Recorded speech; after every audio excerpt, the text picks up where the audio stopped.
Gálatas capítulo 3, versos 1 a 14.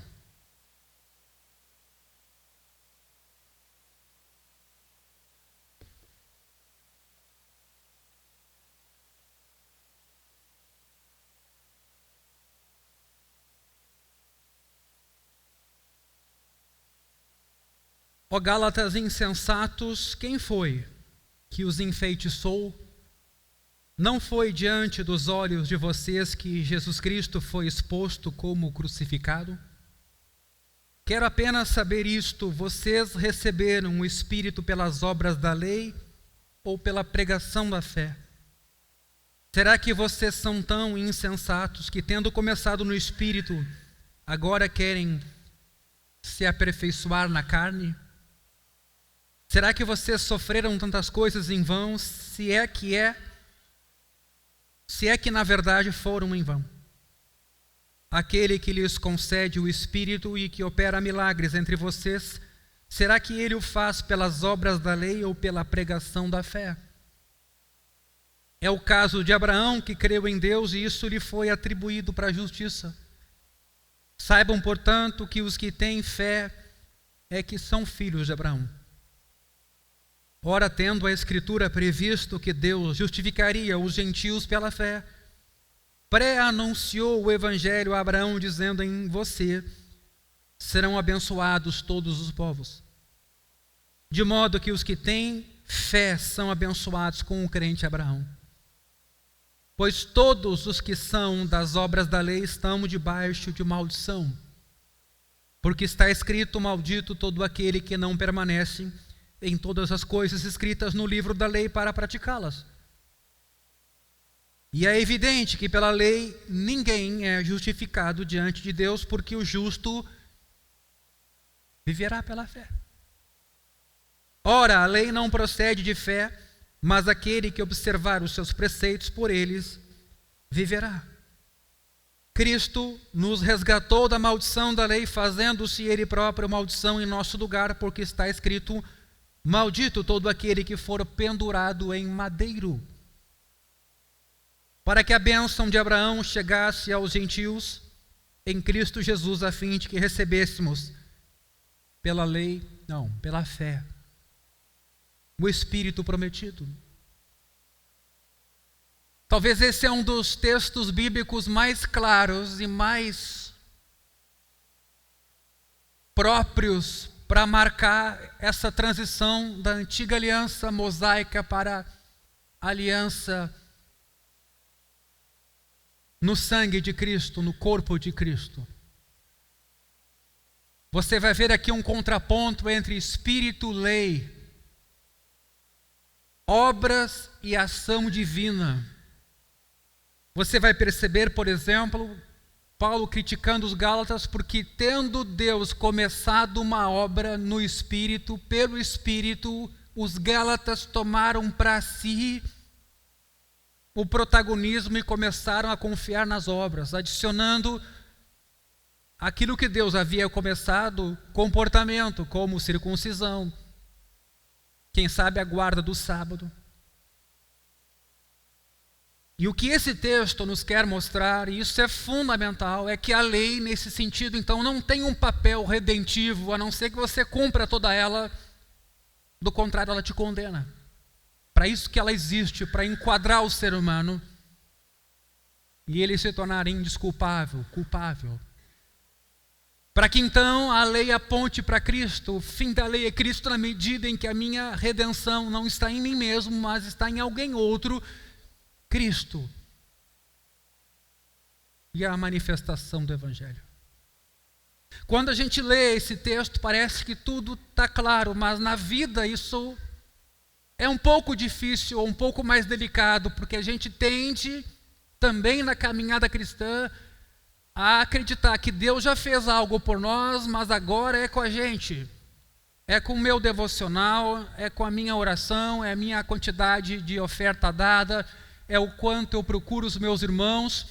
E se você não cuidar, isso vai se tornando um peso, um fardo, porque de uma certa maneira isso ainda está em cima de você. E você esquece que na verdade a fé veio antes um dom de Deus para que então você agisse condizentemente ou tivesse comportamento. E todas as vezes que a gente tenta inverter esse processo, o fim não é bom. O fim é decepção, porque a gente não consegue fazer tudo o que pretende fazer, cansaço, frustração. Veja, Abraão aqui é saudado como alguém que creu, e é esse o elemento distintivo em Abraão, não tanto o que ele fez, mas a sua fé. O próprio texto diz que essa fé, confiar em Deus, é que foi geradora de justiça para Abraão. Abraão era um pecador. E é isso que também a cruz anuncia.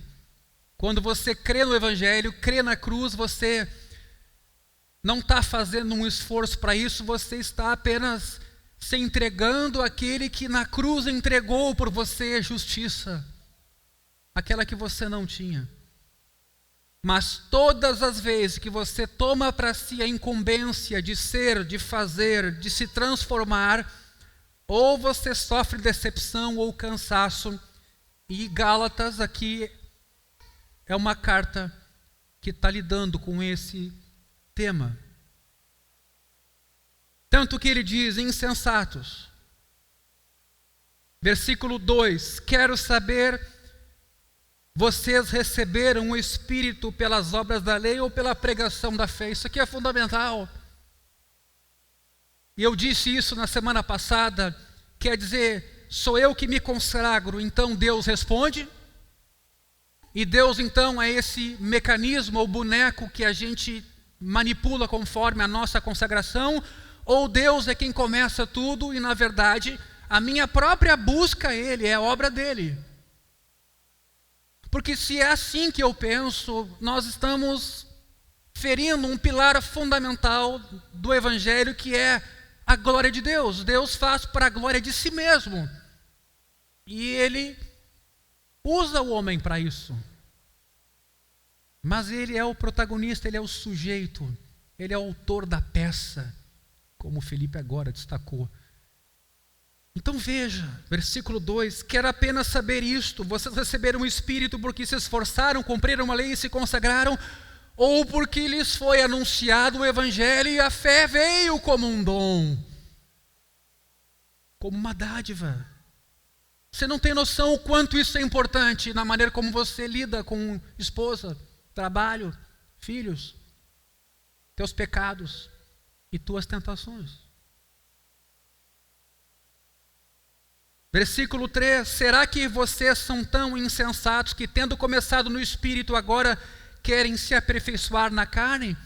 Porque o próprio Paulo aqui vai dizer que se o caminho escolhido é o das obras, lamento, tem que cumprir toda a lei, e a gente sabe, é impossível, logo estamos reivindicando para nós, entre aspas, maldição, condenação. E ela vem a nível de consciência. Ela nos paralisa. Aí a gente tem dificuldade de congregar, de orar, de ler a Bíblia, é tudo um peso, é tudo um fardo. Por isso esse texto é tão importante. Versículo 8, tendo a Escritura previsto que Deus justificaria os gentios pela fé, pré-anunciou o Evangelho a Abraão. Está lá o Evangelho, gente. O Evangelho está lá anunciado em Gênesis 3, Gênesis 11, 12. Uma promessa, por meio dessa fé a Abraão, que é um dom que você recebeu, todas as famílias da terra serão abençoadas. E o texto então vai prosseguir até nos mostrar no versículo 11 que pela lei ninguém é justificado diante de Deus. Diante das pessoas até a gente consegue dar uma enganada, se controlar. Mas Deus vê o nosso coração, vê quando a gente está irado, está pensando o que não deve. Deus não se preocupa só com o comportamento, Deus se preocupa com quem somos. Então, quer dizer, quando a lei vem, o decálogo se apresenta e nos orienta a certos comportamentos de um Deus santo, a gente encontra em nós um pecador. E é nesse sentido, então, que o justo vive pela fé. Você está percebendo o que eu quero dizer com isso? Ele não só crê quando ele crê no Evangelho e começa a jornada, a sua vida é uma vida de fé, porque é uma vida evangélica, quer dizer, uma vida em que de novo e de novo ele tem consciência que ele é um pecador e é a graça de Deus que lhe conduz. E não os seus esforços, seu mérito, sua autojustiça. Isso é frágil. É a graça de Deus. E por isso o versículo 12 diz: a lei não procede de fé, mas aquele que observar os preceitos, por eles viverá. E é evidente que isso é retórico, porque todos pecaram e carecem da graça de Deus. Não há um justo, nenhum sequer. Na semana passada, continuamos a ver como lei e evangelho se diferenciam. E vimos isso em 6 maneiras.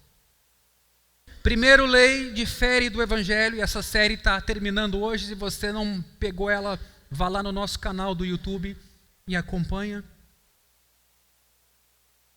A lei é diferente do evangelho na forma em que a lei e o evangelho são revelados. A lei está na natureza humana, o que alguns chamam de lei natural. Os mandamentos escritos reforçam isso. O evangelho não, o evangelho é uma notícia que vem de fora. O evangelho é anunciado. A gente não nasce com o evangelho, pelo contrário, a nossa tendência é sempre fazer por merecer. O evangelho é a notícia de que a gente não pode se justificar, mas que Deus nos justifica gratuitamente pela fé em Cristo. Em segundo lugar, a lei é distinta do evangelho quanto ao conteúdo. A lei comanda, o evangelho dá. A lei também e o evangelho são diferentes nas promessas. A lei oferece coisas boas para quem cumpre as exigências da lei. Só que tem uma condição: devemos obedecer a lei. O evangelho, ao contrário, não faz exigência. É uma promessa, é um anúncio, é uma dádiva.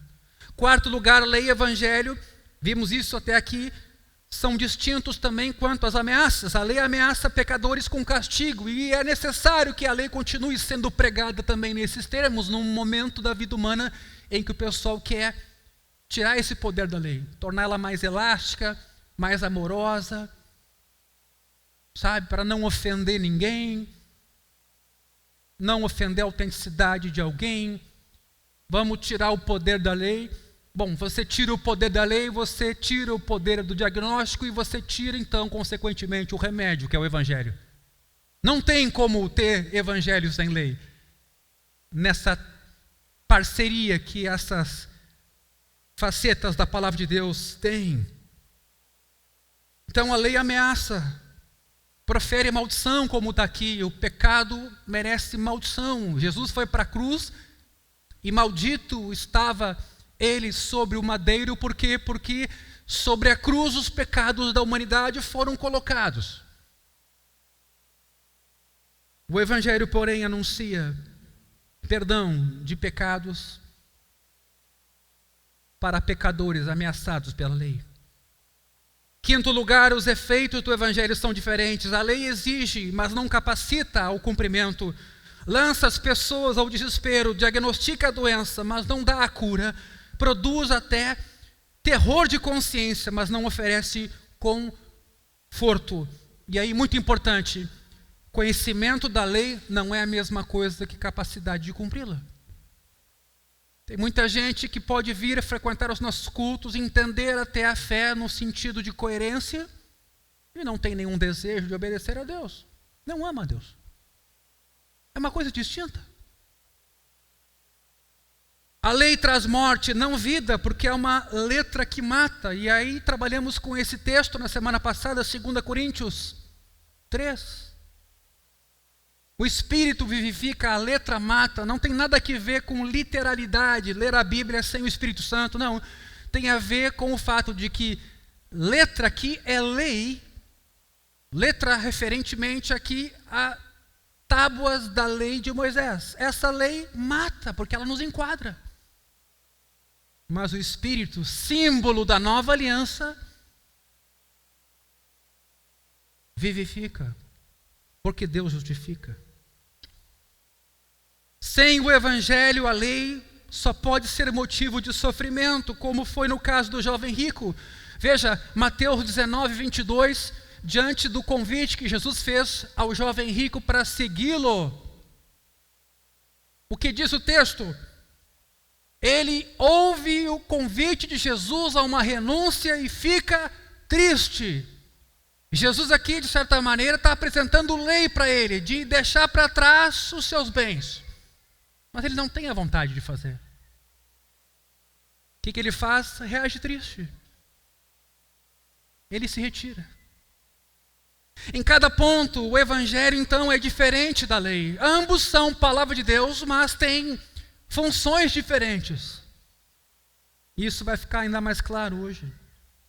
Enquanto é somente pela fé que recebemos os benefícios do Evangelho, é o próprio Evangelho que cria a fé. Romanos 1, 16 e 17, o texto que iluminou Lutero. Aliás, um texto já lido, conhecido, mas à luz do Espírito Santo, esse texto fez mais sentido para Lutero. Não me envergonhe do Evangelho. Veja, porque ele é o poder de Deus para a salvação. A gente às vezes acha que o Evangelho são nossos esforços. É o poder de Deus para a salvação de quem crê. Judeu, grego. Agora note, aqui sim para Lutero as coisas fizeram sentido. Alguém que se esforçava para ser justo e correto. Lutero percebeu que a justiça vinha de fora dele. Não era ele próprio o seu esforço, mas a justiça de Deus era dada no Evangelho, era cedida no Evangelho, de modo que os que creem em Cristo são revestidos, a justiça de Cristo lhes é imputada, de modo que Deus nos vê, por meio de Cristo, como justos. Porque a justiça de Deus se revela no Evangelho, de fé em fé, como está escrito, o justo virá por fé. Um outro texto nessa direção, Efésios 2, versículos 8 a 10, também vão dar a importância do Evangelho e do lugar de Deus em nossa vida. Porque pela graça vocês são salvos, mediante a fé, isto não vem de vocês, é dom de Deus, não de obras para que ninguém se glorie, pois somos feitura dele. Veja que há uma recriação para quem nasce de novo, a figura ela é adequada, a metáfora é adequada, a gente se torna de novo criança para recomeçar a vida. Nós somos criados em Cristo para boas obras, as quais Deus de antemão preparou para que andássemos nelas. Então veja bem, essa nova vida que eu e você vivemos em Cristo, já foi preparada antes. Você foi destinado para isso. E isso também é obra de Deus. Ao invés de provocar terror de consciência, angústia no coração e medo, como a lei faz, o Evangelho acalma uma das vozes da acusação com as fortes palavras da própria paz e alegria de Cristo. O Evangelho não coloca requisitos, o Evangelho se dá. Veja essa frase. O Evangelho não requer que as pessoas forneçam qualquer coisa boa, nem um bom coração ou uma boa disposição ou progresso na sua condição de vida. Nem mesmo piedade, nem mesmo amor. Eu acho que ainda há muitos dentro da igreja com essa ideia. Eles vieram para contribuir com Deus. Eles vieram para fazer uma parceria com Deus na evangelização do mundo. Não. O Evangelho nos redime. Ele é quem transforma as pessoas daquilo que elas não sabem. Planta amor nos seus corações e as torna capazes de fazer toda a boa obra. Não exige nada, dá tudo. isso não deveria nos fazer saltar de alegria? É isso que é evangelho. Ou você acha que depois que Deus te converteu, agora você vai ter uma habilidade para entregar para Deus um bonito presente e você vai até, quem sabe, ganhar os créditos da redenção dos teus colegas. Por fim, em sexto lugar, e aí sim um item novo, lei e evangelho devem ser distinguidos em relação, isso é muito importante, às pessoas a quem eles se dirigem. Pregue a lei a pecadores seguros de si mesmo, mas pregue o evangelho a pecadores apavorados e desesperados. O pecador seguro é aquele que se vangloria da sua própria autojustificação. E não é só lá fora que temos pessoas assim. Nas palavras do teólogo Gerhard Ford, o pecador seguro é viciado no que é inferior ou no que é superior. Inferior, ausência de lei. Superior, plenitude de lei. Quer dizer, ele se vangloria tanto de ser um cara imoral, quanto ele pensa que é um observador da moral. São os dois extremos. E não há diferença teológica entre os dois. Os dois caminhos não te levarão ao céu. Num você ignora a moral, relativiza ela. No outro você acha que cumpre toda ela. E você então, em ambos os casos, está afastado da graça de Deus. Se estão viciados no que é inferior, quer dizer, põe abaixo a lei, os pecadores seguros justificarão o seu comportamento como se a lei não fosse importante. Eles vão reinterpretar a lei, vão minimizar a lei e vão viver uma vida imoral. Afirmarão que o seu corpo e a sua vida e os do próximo foram dados para eles fazerem disso o que eles quiserem e que Deus não é alguém que vem controlar a gente. Por outro lado, os pecadores seguros, viciados naquilo que é superior, são como o fariseu na parábola de Jesus, em Lucas 18, onde está o fariseu e o publicano. Os pecadores seguros, esses confiarão na sua própria justiça, e escute agora, na sua autoconstruída espiritualidade. Por isso que a igreja é uma comunidade. Porque às vezes a gente constrói, e não poucas vezes, uma espiritualidade privatista nossa, sem referenciais, enganadora, e porque a gente sente que está bem, a gente segue o baile. Por isso que o convívio comunitário é um pouco aferidor de saúde de vida cristã individual. Quando você constrói a sua fé à parte, você pode construir qualquer coisa, você se sentirá bem, você, imagina que está tendo vários insights e que tudo está indo bem, até quando vai bem.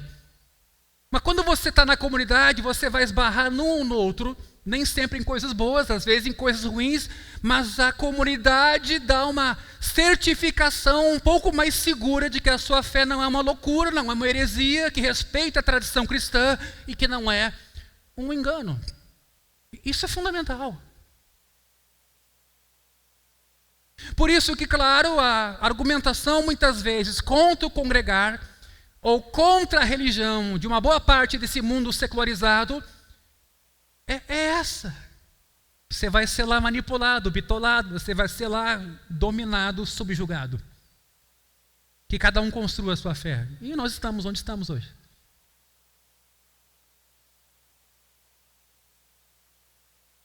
O perigo da autoconstruída espiritualidade. Os pecadores que se sentem confortáveis com a sua justiça própria pegam os 10 mandamentos e concluem, assim como o jovem rico, que eles observam tudo desde a sua infância. Eles às vezes não dizem isso, mas eles pensam assim. Nós pensamos assim.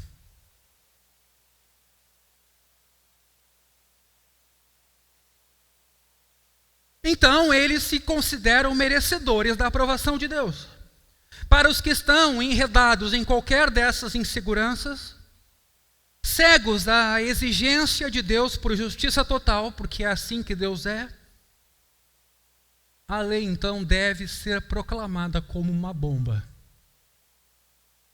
para que toda presunção seja destruída. E a gente vai ver isso nos evangelhos. Jesus pegando pesado, entre aspas, com aqueles que não se arrependem, chamando os fariseus de raça de víboras. Na medida em que eles estão ali cheios de justiça própria e veem Jesus como um problema. Porém, para os que foram esmagados pelos golpes do martelo da lei, não mais se sentindo seguros na sua autojustiça, é necessário o Evangelho. O Evangelho não é uma receita para autoaperfeiçoamento. O Evangelho não é coaching. É lamentável que a grande maioria das vezes nossos pastores se tornaram coaches, ensinando regras para você ter melhor desempenho, saúde de vida. O Evangelho é aquela palavra que declara que pecados são perdoados por causa de um sofrimento muito intenso, a morte de Jesus na cruz, simbolizada por essa imagem aqui. Queridos, tudo é sobre Cristo e o que Ele fez por nós. A lei, então, faz exigências de coisas que temos que fazer, insiste em obras que devemos realizar, porque é para isso que o ser humano foi criado, para cuidar da terra, para cuidar do outro. Mas ele pecou. No Evangelho, porém, somos convocados a uma distribuição de ricos presentes que devemos receber e aceitar: amor e misericórdia, eterna salvação.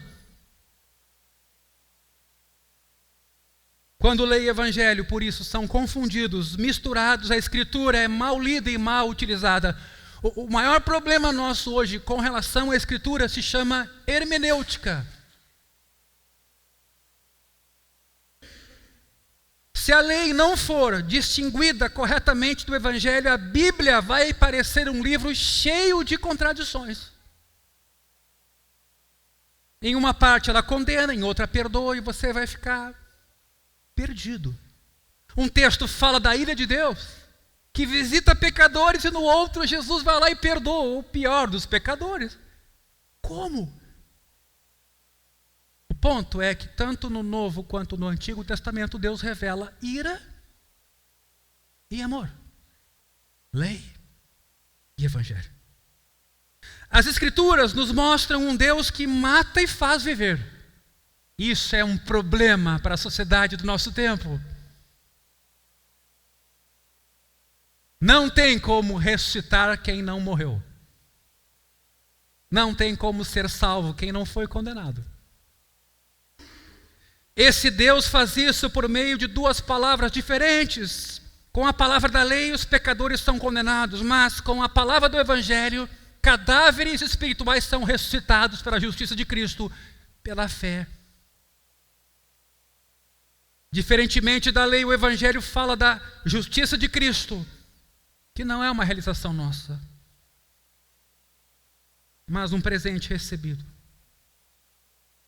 Queridos, isso aqui é fundamental, e de novo vou pedir que você volte nessas mensagens, que hoje completa uma série de 4. A lei fala de nós, e o que a lei mostra não é bom. Ela dá o diagnóstico da doença, e a morte é o que a gente enxerga. Por outro lado, o Evangelho mostra pura graça e favor de Deus em Cristo, amigo de pecadores. O Evangelho nos mostra um Deus que não é contra nós, a ponto de Romanos capítulo 8 dizer: se Deus é por nós, quem será contra nós? A distinção entre lei e Evangelho nunca pode ser atenuada, porque são diferentes. De maneira diferente da lei, no qual Deus fala contra mim, o Evangelho fala por mim, diz Oswald Bayer. O Evangelho é, portanto, uma palavra diferente, uma segunda palavra de Deus que não pode ser roubada, mesclando-a com a lei. Agora, como fazer para distinguir? Distinguir corretamente lei e evangelho é a mais difícil e elevada arte cristã, inclusive para teólogos. Olha o que eu estou dizendo. Eu posso ter feito um bacharelado em teologia, um mestrado e um doutorado, e chegar aqui e ser tentado a lidar com ética, com moral, ou, em termos mais religiosos, santificação. E eu passo, então, a mostrar o modelo de vida santa para cada um de nós. E eu apresento isso, termino o culto, todo mundo olha, legal, eu queria. Como é que eu faço? Por onde eu começo? Porque eu já tentei. Eu já me esforcei. Ensinar a fé cristã mais do que repetir palavras e frases bíblicas.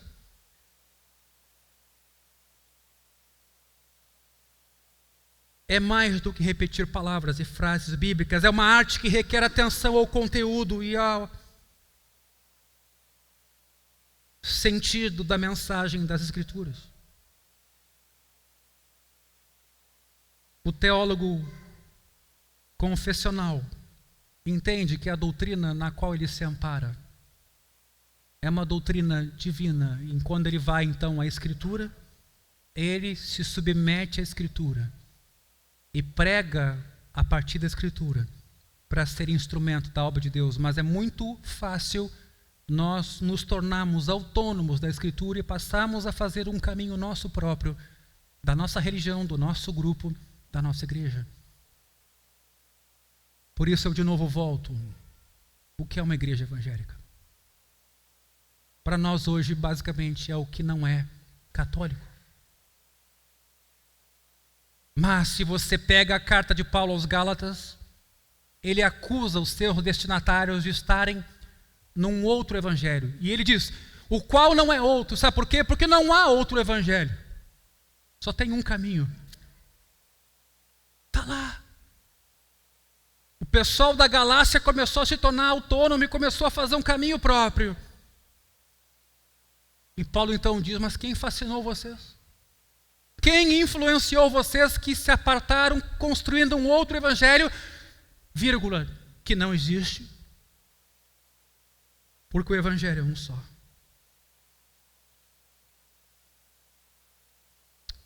Lutero vê o ajuste da palavra ao homem, algo que é bem próprio do nosso tempo, como um sinal geral e imediato de heresia. Quer dizer, quando a gente, para o texto não ser ofensivo, a gente molda o texto para ele não ser traumático. Em alguns lugares, se você até coloca a palavra pecado num texto em rede social, você pode ser suspenso, banido.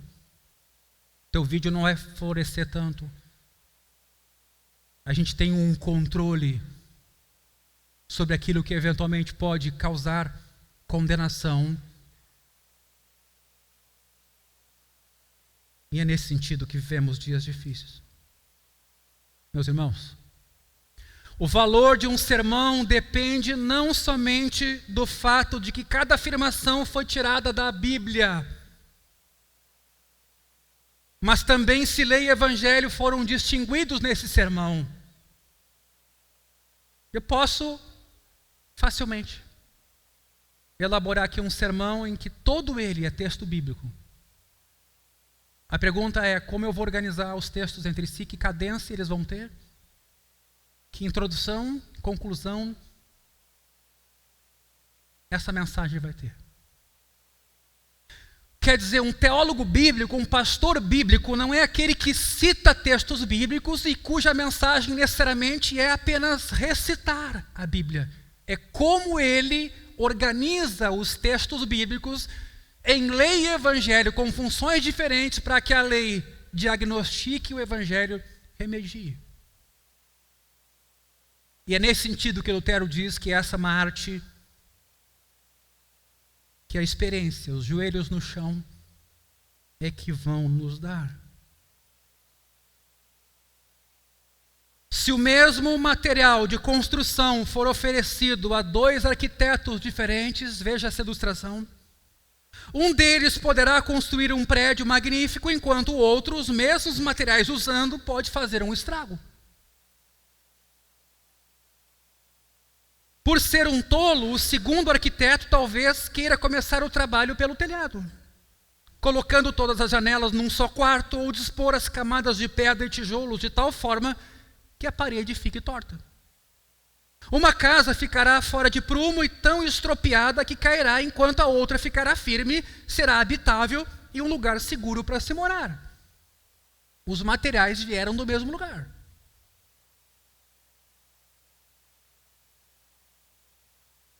Dois sermões, então, podem conter todas as diferentes doutrinas, lei e evangelho, enquanto um sermão pode ser um trabalho esplêndido, o outro está equivocado, porque termina condenando e não oferece esperança alguma. O conteúdo da pregação poderá estar correto uma vez que usa palavras da Bíblia. O pregador não nega a veracidade da Escritura, confia na inspiração dela. No entanto, o sermão fracassa porque a lei é apresentada como evangelho e o evangelho é apresentado como esforço que nós fazemos. Não importa quantas passagens bíblicas sejam citadas.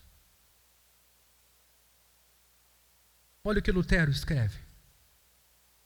É de extrema necessidade que esses dois tipos de palavras sejam distinguidos nas Escrituras. Onde isso não é feito, nem lei, nem evangelho são compreendidos em seus papéis. A lei tem o seu objetivo fixo. Além desse objetivo, ela não pode fazer nada, ela não vai salvar. Até que seja pregado o evangelho, onde Cristo entra. Ela precisa aterrorizar o impenitente até que o evangelho faça a redenção. Paulo escreveu 2 Timóteo 2,15. Procure apresentar-se aprovado, como obreiro que não tem de que se envergonhar, que maneja bem a palavra da verdade. O ponto hoje, talvez mais delicado, no estudo, na pregação e no ensino da Escritura, é como manejá-la, como aplicá-la. E não só citar texto. Aqui, nessa instrução pastoral que Paulo dá a Timóteo, um outro pastor, Paulo chega ao coração da arte do ofício do pregador. As palavras de Deus não são jogadas juntas como a gente joga vegetais numa sopa. O construtor não junta a tábua à viga de qualquer maneira. Cada elemento de uma construção é encaixado de um modo que resulte numa casa e não numa pilha de entulho. Um médico indica o remédio de acordo com a doença do paciente. Um bom remédio administrado de maneira incorreta em doses erradas pode ser fatal. Da mesma forma, pastores que são construtores da casa de Deus e médicos das almas confiadas aos seus cuidados devem ser habilidosos em distinguir lei e evangelho, para que a igreja não seja um grupo de pessoas derrotada, desanimada e nem tampouco triunfalista. E achamos que tudo podemos, que a gente é imbatível, que nada pode conosco. Isso não é tarefa fácil. Como qualquer arte, não é aprendida rapidamente num curso de teologia, muito menos EAD, me desculpe. Requer prática, joelhos dobrados, vida comunitária, participação na ceia, leitura da Escritura. Lutero chama essa arte de mais elevada. Distinguir lei e evangelho é a mais elevada arte da fé cristã. É uma arte que toda pessoa que valoriza o nome de cristão deveria reconhecer, possuir e guardar. Onde tal não existe, não é possível dizer quem é cristão, pagão ou judeu. Tudo está em jogo aqui. Como eu disse na semana passada, podemos fazer de Cristo um novo Moisés, como sendo alguém que inaugura uma nova ética, mais exigente, aspas, do que a de Moisés, mas agora a gente tem que dar um jeito de cumprir. Porque agora a gente tem o Espírito Santo. Você acha que lá na antiga aliança não havia o Espírito Santo? A gente tem que ter um cuidado. Vocês acham o quê? Que o povo de Israel que servia a Deus fazia na força do braço? Claro que existe uma dimensão nova sobre o Espírito Santo na nova aliança, mas tem a ver com o Evangelho. Esse é o ponto. Com a boa notícia, quando a lei se mostrou incapaz de salvar. Deus vem e bota a lei dentro do nosso coração. Mas isso tem a ver com uma ação que Ele faz, chamada Evangelho.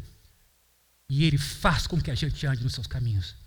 E Ele nos impulsiona agora a uma nova vida em Cristo, sem condenação, sem temor, mas confiando na graça de Deus.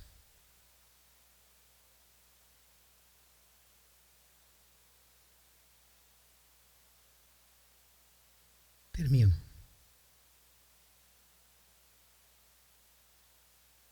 Lembra do Monte Sinai? O Monte Sinai era um monte que causava espanto e terror para o povo de Israel. O povo dizia: não fale o Senhor Moisés como instrumento. Havia fumaça, havia tremor, estrondos, enquanto Deus falava com Moisés. Se Deus falasse diretamente com o povo, possivelmente a morte tomaria conta daquele povo, a ponto mesmo de, depois de fazer o bezerro de ouro, Deus dizer: eu não vou caminhar no meio de vocês, eu vou matar vocês. E Moisés disse: Senhor, se tu não fores conosco, não nos faça sair desse lugar. O mediador, a graça de Deus. Então esse monte era um monte mortal. Sinai é um monte mortal. Não há vida nos seus picos. Naquela montanha, o que se quer é fugir do juízo, se esconder nas sendas. Não há cavernas profundas o suficiente para nos abrigar da ira de Deus. Não há consolo no Monte Sinai. Mas em Hebreus capítulo 12, versículo 22, a gente ouve de um outro monte. Pelo contrário, vocês chegaram ao Monte Sião e à cidade do Deus vivo, a Jerusalém celestial e a milhares de anjos. Vocês chegaram à assembleia festiva, à igreja dos primogênitos arrolados nos céus. Vocês chegaram a Deus, juiz de todos, e aos espíritos dos justos aperfeiçoados, e a Jesus, o mediador da nova aliança, e ao sangue da expressão que fala melhor do que o sangue de Abel. Olha o contraponto entre o Sinai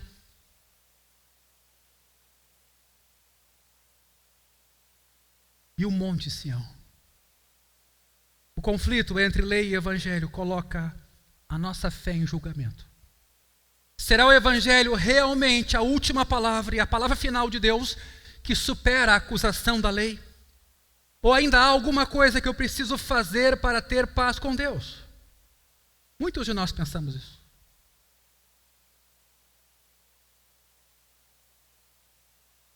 Tem uma história ilustrada no livro O Martelo de Deus, do bispo sueco Bo Giertz, que é muito interessante para a gente agora finalizar.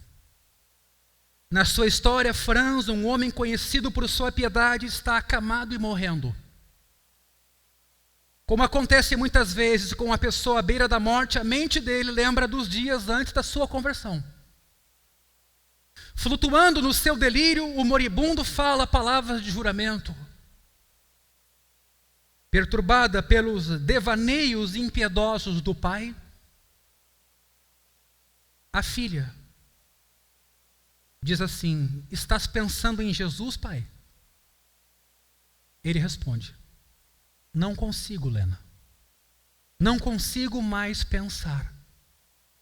Mas sei que Jesus está pensando em mim.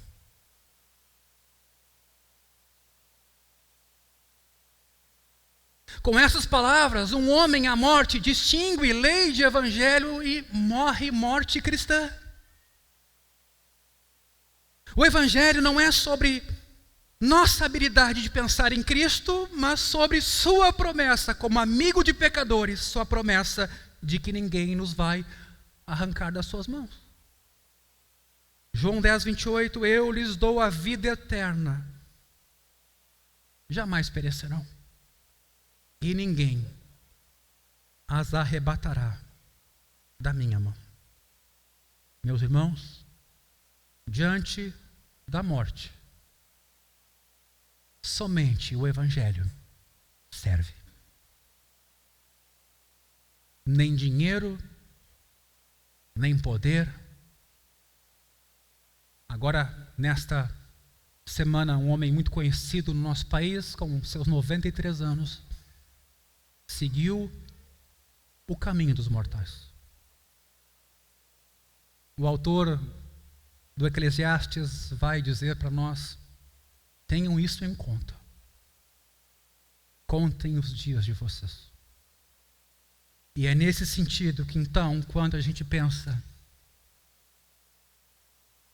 ser uma igreja evangélica, a gente tem que pensar se de fato nós estamos sendo evangélicos no trato de uns com os outros.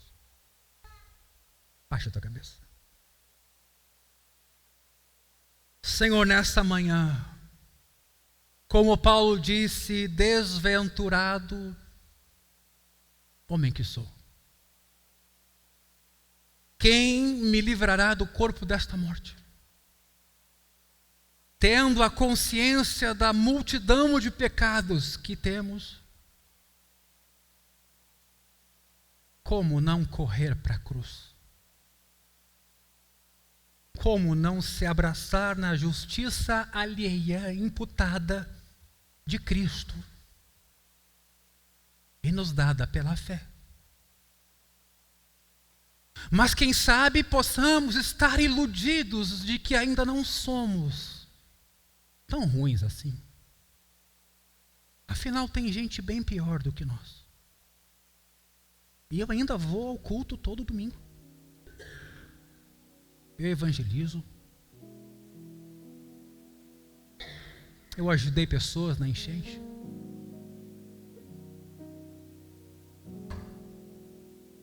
Eu não preciso de Jesus, na verdade.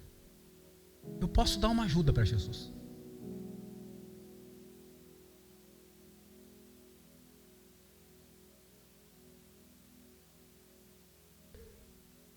Tem misericórdia de nós, Senhor. Que a Tua palavra nos examine. Ela é que penetra o profundo e o escondido. Ela é apta para discernir os pensamentos e propósitos do coração. E não há criatura, hétero, homo, trans, que se possa esconder da sua presença. Não há. Por isso, Jesus, nesta manhã, tem piedade de mim, tem piedade de nós. Como Isaías disse, porque sou homem de lábios impuros e habito no meio de um povo de lábios impuros. Eu sou um pecador. Porque não só eu faço mal, mas deixo de fazer o bem quando deveria. Ou deixo de me importar, interessar, quando deveria. Qual a minha esperança? Onde está a minha salvação? Por isso, nessa manhã, eis aqui essa comunidade, Senhor, de pecadores, conscientes de que não se podem salvar a si próprios, de que são carentes da Tua misericórdia. Hoje, amanhã, terça, quarta, todos os dias, até que o Senhor nos venha buscar. Nos ajuda nesse exame, nesse encontro com a Escritura, onde a Escritura vem como lei e nos enquadra, dói. Nos dias que somos roubadores, que cobiçamos coisas dos outros, que mentimos, que matamos com as palavras, que desonramos pai e mãe, que não amamos a Deus sobre todas as coisas, que cobiçamos o que não podemos cobiçar. Nos ajuda, nos ilumina. Ao mesmo tempo, essa não é a tua última palavra, porque para os famintos, esses que sentem fome, tu convidas: venham a mim e comam, venham a mim e bebam, sem preço, sem pagamento, vinho e pão, água, para saciar essa sede. Senhor, nessa manhã, ajuda o meu irmão, ajuda a minha irmã, ajuda essa comunidade, ajuda a cada um de nós aqui nesse espaço, que ninguém fique inerte diante dessa realidade, que ninguém deixe o tempo passar sem desfrutar desse teu poder, que condena e que redime a nós pecadores. Bendito seja o teu nome.